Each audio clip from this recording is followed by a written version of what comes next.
in our journey towards finally proving to everyone what Mr. Dubois has said for nearly 37 years, that he is an innocent man. I want to echo what State's Attorney Andrew Warren said about the case and about our work together. What happened in this case should be a model for the rest of the country. The work that I was able to do with Teresa Hall was incredible. She truly was a partner in she was a true and equal partner in this, and I am so grateful for our collaboration. She was willing to listen to me. She was interested in what I had to say. She trusted me to know that I knew the case incredibly well and take all of my advice and suggestions for what we should do. I hope that this is something that other conviction review units can look at and use as a model for themselves as they move forward and figure out how true collaboration can be accomplished. Robert has spent nearly 37 years incarcerated for a wrongful conviction. He was only 18 years old and charged with a capital crime and went to death row shortly afterwards.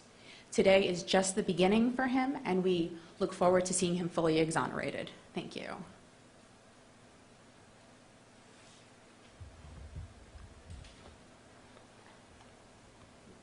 Good morning. As you know, I'm Teresa Hall. I'm the supervising attorney of the Conviction Review Unit here at the State Attorney's Office. I just want to echo again what everybody said. I've been an attorney for 19 years, and I can tell you that I never would have expected the culmination of that experience would lead to this day. It's injustice that a man has been in prison for 37 years that shouldn't have been.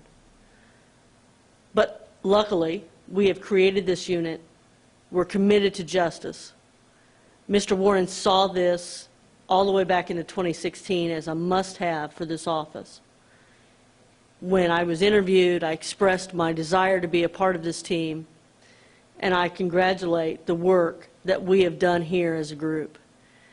Collaborating with the Innocence Project did make it a little bit easier because I had another attorney to talk with. She understood the language. She was able to give me information. Then I was able to conduct my own independent investigation, which included trying to find evidence, interviewing witnesses, looking at all of the 3,500 pages of documents that we had, getting frustrated when we couldn't find evidence, and then getting happy that we did find evidence and was able to have it tested. And that I was able to work with the Innocence Project quickly to get the DNA results back. It was extremely fast. We were able to get it back within about a week to 10 days and then feel secure in what we had come to realize through our investigation. So I just want to echo what everybody has said and am grateful that it was such a collaborative working process between everyone. Thank you. You guys are welcome to ask questions, whoever you'd like. I have a question for Ms. Friedman. I know that right now things are good, collaboration is great, but moving forward, is there any plans for legal action with Mr. Dubois that you plan on suing? I can't comment on that right now. When you told Mr. Dubois that he was going to be free, how was his reaction? He was overjoyed. Obviously, this is a moment that he and his family have been waiting for almost 37 years. He said this is like waking up from a nightmare. His family has repeatedly told me that this has been a 37-year-long nightmare for them as well. Can you tell us what it took for you to believe in this story from the very beginning? Obviously, people come to the Innocence Project all the time, claiming their innocence, but obviously you must have found something that clicked right away. Yeah, Robert's case had all of the ingredients for a wrongful conviction. It was based on the testimony on bite mark evidence, which has been wholly discredited, and it also was based on testimony from a jailhouse informant. There was no other evidence linking Robert to this crime, and the other two individuals that the state asserted at the time committed the crime with him were never charged because they didn't have enough evidence besides the jailhouse informant's testimony. So to us, we saw that and recognized that these are classic hallmarks of wrongful convictions, and we knew immediately that he very much is an innocent man. Are these conviction review units, especially Mr. Warren's, the exception and not the rule in all the jurisdictions in our country? Conviction review units are becoming more frequent throughout the country, and that is a wonderful thing. It's really important to make sure that within prosecutor offices, we have someone who can look at a case with fresh eyes. Frequently, if there isn't a conviction review unit or a conviction integrity unit, as some offices refer to them, what will happen is the case will just go back to the same prosecutor who either tried it during the trial or who defended the case on appeal. So they are starting to pop up, but what was exceptional here was Teresa Hall and her ability to collaborate cooperatively and really seek to find the truth here. Her work on this was exceptional, and it was just an incredible collaboration, and I am grateful for that. You heard the judge today saying he wants to get Mr. Dubois out of jail today. That must be heartwarming as well.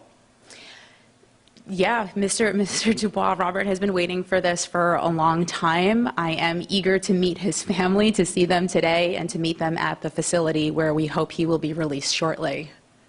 Can you tell us anything else about the jailhouse informant? We know that that was key evidence for wrongly convicting Robert. I know that you mentioned he was serving a life sentence already, or I'm sorry, a death sentence that was vacated to be released because of the testimony. Can you tell us anything more about why he was in jail, who this man is, his name, anything about that case? What I can tell you, so just to be clear, he had a number of criminal charges pending against him that could have led to potentially a life sentence. After he began cooperating with the state in this case, he took a plea deal and he was given 5 years. And then shortly after Robert's conviction was secured and he was sentenced to death, the trial prosecutor in Robert's case filed a motion to mitigate, which ultimately led to to the jailhouse informant's immediate release. How long was that? You know, we hear this story a lot with jailhouse informants. They testify that there is no benefit that they are receiving in exchange for their cooperation with the police. But almost always in every single wrongful conviction where a jailhouse informant participates, we end up seeing that on the back end they do get a deal. These are incentivized witnesses, and that makes their testimony highly unreliable. And it's important that we take steps to make sure that their credibility is fully assessed. Here in Florida, there now is a court rule requiring the prosecution to disclose information about all jailhouse informants within 15 days, which is an excellent rule. But certainly, we should perhaps have a registry of jailhouse informants, some kind of notification about where they're testifying and what cases they've cooperated in. Transparency on this issue is paramount, since it is a leading contributing factor to wrongful convictions. We were told that the DNA did match someone else. Could you talk about that? I cannot. As the state attorney has said, this is an ongoing criminal investigation. Has there been any preparation to help integrate him back into society? Yes, thankfully, Robert has a wonderful family. His mother, thankfully, is with us, and he has a sister, and they both will be around to help him, to support him. They live in the Tampa area. We also have a social work department that is going to help Robert get his feet on the ground. Obviously, the world has changed drastically since he was free. There's a lot for him to learn, but we are going to make sure that he has everything that he needs to move forward. But to be clear, he will never be whole again. He lost nearly 4 decades of his life, and nothing will give that back to him. Isn't there a procedure for him to go to the legislature to seek remedies, income remedies, or financial remedies for his incarceration? I know there is a compensation bill in a statute in Florida, but I am not an expert on that statute. Andrew, did you just want to talk about how really Robert's a victim, the victim's family is also impacted by this? Do you want to talk about that at all? But just how there are more victims in the case. I mean, today there's rightfully a focus on Robert Dubois, and I'm sure it's going to be an incredible and unforgettable moment for Robert and his family and his attorneys when he gets to walk out of prison. But we need to remember that there are lots of victims here. Our community has been victimized by a falsehood. The system suffers an erosion of trust and confidence.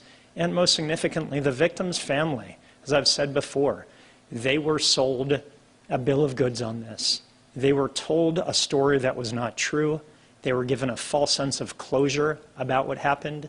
They now have to struggle with this, recognizing that the man that they believed had murdered their loved one for all these years was actually innocent, and wrestle with the realization that the actual perpetrator has never been held accountable.